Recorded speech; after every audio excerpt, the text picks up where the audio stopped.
The 2 Tires Guide to the Pirelli Scorpion Rally STR. Adventure tires are always a compromise between performance, looks, wear and comfort.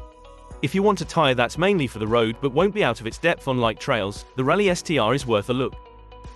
Available in sizes to fit pretty much every adventure bike from the past 2 decades, the Rally STR is also a popular choice for custom or bobber builds, due to its gnarly-looking tread blocks. These are a good choice if you like the look of knobblies but you don't want to sacrifice road grip, handling and comfort. While they're not as good on the road as a tire like the Scorpion Trail 2, they're one of the better options for those who like to dabble in light trail riding. The rounded profile means you don't get as much vibration through the bars as you might on a chunkier, squarer tread block.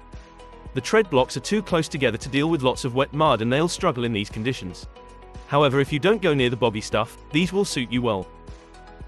We hope this guide gave you some useful info. There's more information and owner reviews of this tire on our website, just click the link in the description. See you next time and ride safe.